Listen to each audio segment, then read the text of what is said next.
नमस्कार। जय तंत्र मंत्र केंद्र में मैं आप सबका हार्दिक स्वागत एवं अभिनंदन करता हूं। मेरे प्रिय भाई बहनों, यूट्यूब पर पहली बार सर्व दुख नाशक मंत्र भगवान शिव का आज मैं आपको बताने जा रहा हूं साधना के साथ। देखिए वीडियो अंत तक। यदि आपने हमारे चैनल को अभी तक सब्सक्राइब नहीं किया है, पहली बार देख रहे हैं आप हमारे चैनल पर नए हैं, तो लाल वाली बटन दबाओ और घंटी बजा दो। कोई शुल्क एवं चार्ज नहीं कटेगा। आप हमारे वीडियो को फेसबुक पर, व्हाट्सएप पर, ट्विटर अकाउंट के माध्यम से और इंस्टाग्राम पर अधिक से अधिक शेयर करें। लाइक और कमेंट करना भी आपका धर्म है। दुनिया में जिसका कोई नहीं, मैं उसका हूँ। यदि आपको अपनों ने धोखा दिया है अथवा आपको परायों ने धोखा दिया है, तो आप एक बार मुझे अवश्य आजमाएं। हमारा मोबाइल नंबर है 9305 63 71 73। हमसे बात करने का टाइम भारतीय टाइम के अनुसार दिन में दोपहर 12 बजे से 2 बजे के बीच का है। यदि आप सच्चा, पवित्र, निस्वार्थ दिव्य प्रेम पाना चाहते हैं अथवा देना चाहते हैं, तो आपका स्थान मेरे लिए मेरे प्राणों से भी करोड़ों गुना ऊपर है। मैं राष्ट्रीय अध्यक्ष कृष्णा दल एवं महामंडलेश्वर आप सबसे निवेदन करता हूं, यदि आप मानवतावादी हैं अथवा आप सनातनी हैं तो मुझसे ज़रूर जुड़ें। यदि आप में योग्यता हुई तो मैं आपको पदाधिकारी भी बनाऊंगा अपने संगठन कृष्णा दल में। ये कृष्णा दल हमारा आपका सबका एक परिवार है। आप देश विदेश में, विश्व के किसी भी कोने में रहते हैं, किसी भी जाति धर्म से कोई दिक्कत नहीं, आप हमारे दिए हुए ज्ञान से भरपूर लाभ उठा सकते हैं। मेरे प्रिय भाई बहनों, नंबर वही हमारा 9305 63 71 73। इसी नंबर पर संपर्क करें। मैंने कोई दूसरा नंबर नहीं दिया है। आपको मैं भगवान का मंत्र बताऊंगा, साधना बताऊंगा, जिससे आप संसार के अपने सारे दुख मिटा सकते हो। चाहे वो फिर ग्रह से संबंधित हो, पितर दोष से संबंधित हो, या आपके शत्रुओं से संबंधित हो, या आपके कोई कर्मों से संबंधित हो। और जब सब दुख मिट सकते हैं तो सब सुख प्राप्त हो सकते हैं, इसमें कोई संदेह नहीं है। और भगवान शिव भोले भाले हैं और ये सभी दुखों को मिटा देते हैं। जैसे महामृत्युंजय आपने नाम सुना होगा, ऐसा ही भगवान शिव का एक रूप है शत्रुंजय। तो आज मैं शत्रुंजय भगवान की साधना बताने जा रहा हूँ। लेकिन उससे पहले मैं कुछ जरूरी बात बताना चाहूँगा आपको, बहुत ज़रूरी है। मैंने 3 जुलाई को सुदर्शन चैनल पर सुना और 2 जुलाई को भी सुना है। जयपुर में बहुत बड़ा कॉलेज, महिला कॉलेज, महारानी कॉलेज है, जिसमें पुरुषों का जाना भी मना है। अदर कोई जा नहीं सकता, लेकिन वहाँ पर पावर हाउस से के बीच और हैंडपंप के बीच 3 मझारें बन गईं। बताइए कैसे बनी, कहाँ से वो आए, कैसे आए? वहाँ पर सिक्योरिटी भी रहती है, बड़ा कॉलेज है, कोई पुरुष अंदर प्रवेश कर नहीं सकता, रात में भी दिन में भी। लेकिन 3 मज़ारें बन गई महारानी कॉलेज में। लैंड जिहाद का तो है ही मामला, लेकिन ये प्रश्न है, सोचने वाली बात है कि हिंदू पुरुष नहीं जा सकता, लेकिन वो जा सकते हैं। तभी तो मज़ारें बन गई 3, 1 2 नहीं 3, महारानी कॉलेज में, जयपुर में। धरोहर बचाओ संस्था ने ऑब्जेक्शन किया, तब ये बात सुदर्शन पे पहुंची। और तब तक महारानी कॉलेज के कर्मचारी, वहाँ का प्रिंसिपल, वहाँ के और कर्मचारी क्या सोते रहे कि उनको बुला लिया जादियों को 3 मज़ारें बनाने के लिए? समझने की बात है और जागने की बात है। दूसरी खबर मैं आपको बताऊं, ये महाराष्ट्र से है। महाराष्ट्र में लव जिहाद से बचा करके कुछ लड़कियों को बाल सुधार गृह में डाला गया था, लेकिन वहां पर अदर कोई नहीं जा सकता। लेकिन वो मुसलमान वहां पर भी पहुंच गया। कैसे पहुंचा? क्या उसको बुलाया गया? क्या उससे रिश्वत ली गई? क्या कोई उसने दबाव बनाया? क्या उसने कोई प्रलोभन दिया? ये प्रश्न है और ये सभी हिंदुओं को पूछना चाहिए। वहाँ पर ईसाई बनाया जा रहा था, ज़बरदस्ती ईसाई बनाया जा रहा था। तो फिर कुछ लड़कियाँ वहाँ से भागी हैं, तब उन्होंने खुलासा किया, उनको ज़बरदस्ती ईसाई बनाया गया। जब मना किया तो प्रताड़ित किया गया, ज़बरदस्ती उनके गले में क्रॉस लटकाया गया, ज़बरदस्ती उनको संडे के दिन चर्च में ले जाए जाते।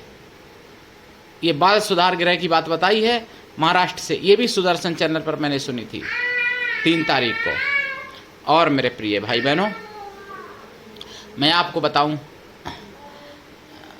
मैंने और सुना है 4 जुलाई को सुदर्शन चैनल पर दिल्ली का पुलिस वाला नाम नवाब खान, वो उसका रैकेट बहुत बड़ा चल रहा था।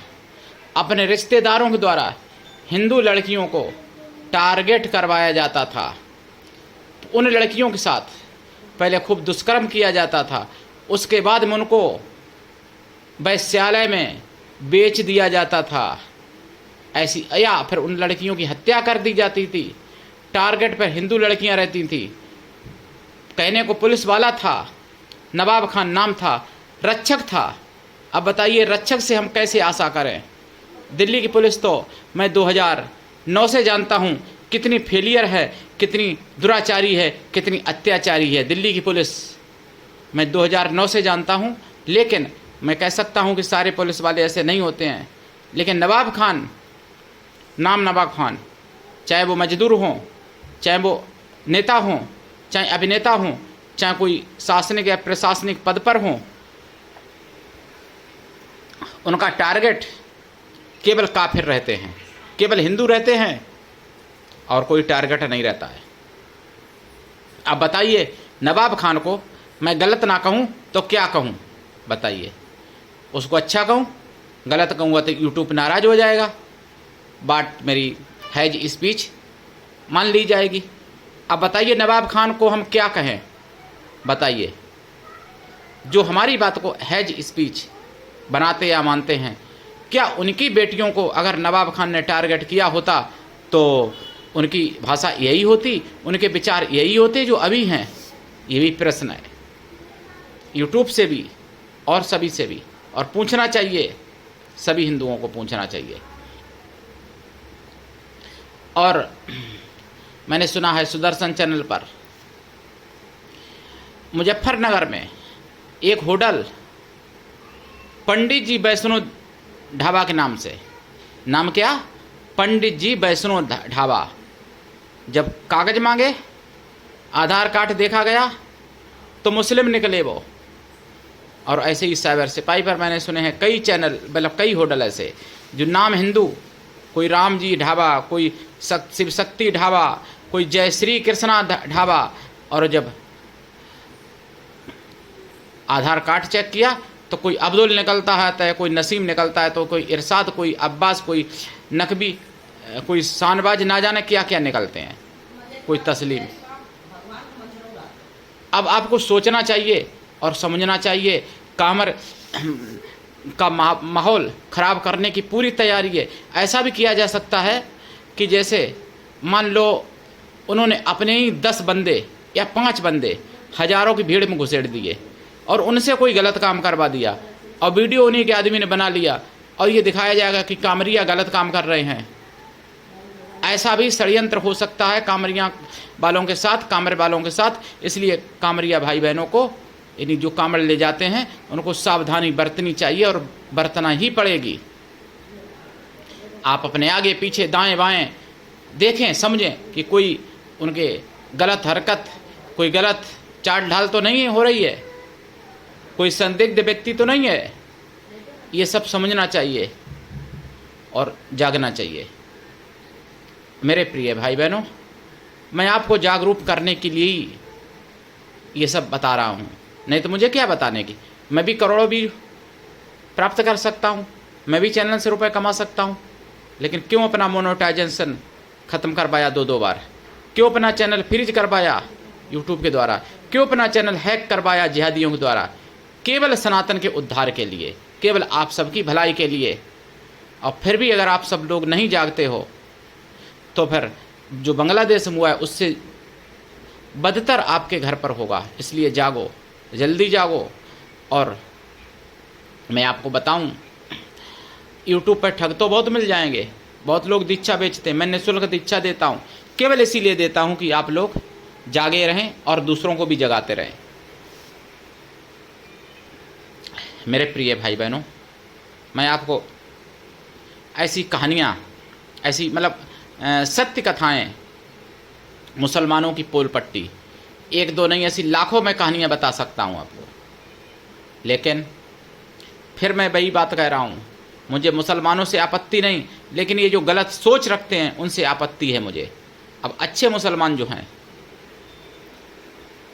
वो छुपे कहाँ हैं? अगर कोई अच्छे मुसलमान हैं तो उनको आगे आना चाहिए, गलत मुसलमानों का विरोध करना चाहिए। और अगर ऐसा नहीं करते हैं तो फिर क्या मैं यही मानूं कि सारे के सारे वही हैं? यही तो मानना पड़ेगा ना। ऐसे ऐसे षड्यंत्र हो रहे हैं। अब बताइए, नवाब खान पढ़ा लिखा होगा तभी तो भाई पुलिस में लगा, ऐसा तो नहीं कि अनपढ़ होगा। दिल्ली जैसे शहर में पुलिस में लगा और उसका लक्ष्य था हिंदुओं की लड़कियों को फंसाना, और एक सोनम नाम की लड़की अभी तक लापता है, नहीं मिली है। इसका मतलब उसकी हत्या कर दी। तो ऐसे जिहादी लोग हिंदुओं को मिटाने के लिए लगे हैं और तुम केवल अपने रील बनाने में लगे रहो, तुम केवल अपने मोबाइल में मस्त बने रहो, तुम केवल अपने मतलब लड़ने झगड़ने में मस्त बने रहो, और तब तक वो तुमको काटने के लिए आ रहे हैं तुम्हारे घर पर। इसलिए जागो और दूसरों को जगाओ। जब जागृत रहोगे तभी अपने को बचा पाओगे, तभी खुद बच पाओगे, तभी अपना परिवार बचा पाओगे। जागृत व्यक्ति बचा सकता है, सोया हुआ व्यक्ति कुछ नहीं कर सकता। और मैं जगाने का प्रयास पूरा कर रहा हूँ, लेकिन सोते को जगाया जा सकता है, लेकिन जो जागता हुआ व्यक्ति सोने का नाटक कर रहा हो उसको जगाना बहुत असंभव हो जाता है। मेरे प्रिय भाई बहनों, अब मैं शत्रुंजय भगवान की साधना बता रहा हूँ। साधना मैं पहले भी बता चुका हूँ एक बार, लेकिन आज मैं मंत्र भी बताऊंगा। ये साधना पूर्व या उत्तर दिशा की तरफ मुख करके काले या लाल आसन पर बैठ के कर सकते हैं। पुरुष अगर हैं तो सफ़ेद आसन पर भी बैठ सकते हैं, स्त्री सफ़ेद आसन पर नहीं। और दिशा उत्तर या पूर्व रहेगी। माला लाल चंदन या रुद्राक्ष या लाल हकीक या काला हकीक रहेगा। सबसे अच्छा रुद्राक्ष है शिव की साधना में। और साधना रात्रि कालीन है, लेकिन दिन में भी कर सकते हो। साधना काल से ही पहले मतलब लाइफ टाइम के लिए आपको शुद्ध शाकाहारी बनना पड़ेगा। साधना काल में ब्रह्मचर्य व्रत, एक टाइम भोजन, भूमि से परम आवश्यक है। भगवान शिव पर आप जो शिव की वस्तुएं हैं जैसे बिलपत्र, धतूर, मंदार, विजया इत्यादि, समीपत्र, दूर्वा वगैरह, ये सब चढ़ाएं। और देसी गाय के घी का दीपक जलाएं। गौ माता का घी होना चाहिए, देसी गौ माता का। खोया की मिठाई का प्रसाद रखें, पंचमेवा का प्रसाद रखें। साधना के बाद प्रसाद खुद खा लें, परिवार में भी बांट सकते हैं। जो एक लोटा जल रखेंगे वो नींव पर या बेल पर या किसी भी वृक्ष पर डाल दें, जल भी रखा जाएगा। एक लोटा जाप करें, कम से कम जाप 125 लाख करें। अगर वचन लेने तो भाई देखो कई बरसें बिताने पड़ेंगी, लेकिन 125 लाख में ही आपके दुख मिट जाएंगे, सारे दुख। शत्रुंजय मंत्र है, दुख भंजय मंत्र ही है। लेकिन गुरु से दीक्षा लेके करनी चाहिए साधना। गुरु ऐसा हो शिष्य से कुछ भी ना ले, शिष्य भी ऐसा हो गुरु को सब कुछ दे, गुरु के लिए पूर्ण समर्पित रहे, गुरु पर पूर्ण विश्वास करे। गुरु ऐसा हो जिससे अपने मन की सारी बात कह सको, अपना सुख दुख, अपना भला बुरा, अपना पाप पुण्य सब कुछ बता सको। ऐसा गुरु हो जिससे सारे मन की बात कह सको, तभी कल्याण होता है। और ऐसे ही गुरु से दीक्षा लेके सफलता मिलती है साधना में। जिस गुरु से आपकी बात नहीं होती है, ऐसे गुरु कल्याण क्या कर पाएंगे? कुछ भी नहीं कर पाएंगे। आप भी नरक में जाएंगे और गुरु कहाँ जाएंगे मुझे नहीं पता। तो इसलिए गुरु ऐसा ढूंढिए। मेरे प्रिय भाई बहनों, मैं आपको मंत्र बता रहा हूँ, लेकिन उससे पहले मैं बताऊँ, देखिए जाप जितना करेंगे, जाप का दशांश हवन करें, हवन का दशांश तर्पण करें, तर्पण का दशांश मार्जन करें, मार्जन का दशांश पवित्र ब्राह्मणों को भोजन करा दें। ब्राह्मण ना मिले तो उतने साधुओं को भोजन करा दें, साधु किसी भी जाति बढ़ के हों। लेकिन मन से तन से पवित्रों एवं शुद्ध शाकाहारियों। ब्राह्मण भी मन से तन से पवित्रों एवं शुद्ध शाकाहारियों, क्योंकि ब्राह्मण भी अब कुछ अलग हो गए हैं, तो इसलिए मैं कह रहा हूँ। साधु या ब्राह्मण कोई ना मिले तो फिर उतने बैलों को भोजन करा दें, जो नंदी होते हैं ना बैल, उनको भोजन करा दें। वो भी ना मिले तो उतनी गौ माताओं को भोजन करा दें। साधना काल में शिवलिंग सामने रखें, शिवलिंग जागृत प्राण प्रतिष्ठित हो, शिवलिंग नंबर 1 पर पारा की हो, पारा की ना मिले तो नंबर 2 स्फटिक हो, स्फटिक ना मिले तो नंबर 3 संगमरमर की हो, संगमरमर की भी ना मिले तो नंबर 4 काला पत्थर हो। और वैसे तो शिवलिंग दुर्लभ है, वैसे सोने की शिवलिंग हो, चांदी की शिवलिंग हो तो फिर कहना ही क्या। लेकिन पारा की शिवलिंग सबसे अच्छी है। पारा की ना मिले तो नर्मदेश्वर ले लें शिवलिंग, नर्मदेश्वर शिवलिंग। शिवलिंग हमारी संस्था में आपकी प्राण प्रतिष्ठा करवाई जाती है, और अगर आप चाहोगे तो आपको उपलब्ध भी करा दी जाएगी। मैं कोई बेचता नहीं हूँ, ना मेरी कोई दुकान है, ना मैं बेचता हूँ। लेकिन अगर आपको कहीं से नहीं मिलती है तो आपको मैं प्राप्त करा सकता हूँ। ओरिजिनल मिल जाती है तो कोई दिक्कत नहीं। प्राण प्रतिष्ठा कोई कर देता है आपके क्षेत्र में कोई विद्वान, तो बहुत अच्छी बात है। नहीं कर पाता तो प्राण प्रतिष्ठा आपकी शिवलिंग की मैं करके दूंगा। मेरे प्रिय भाई बहनों, मंत्र ओम नमो भगवते रुद्राय शत्रुंजय सर्व दुख नाशाय महादेवाय होम फट, ये मंत्र है। प्रिय भाई बहनों, आज के लिए इतना ही। धन्यवाद। जय श्री राम, हर हर महादेव, वंदे मातरम, जय सनातन, जय हिंदू राष्ट्र।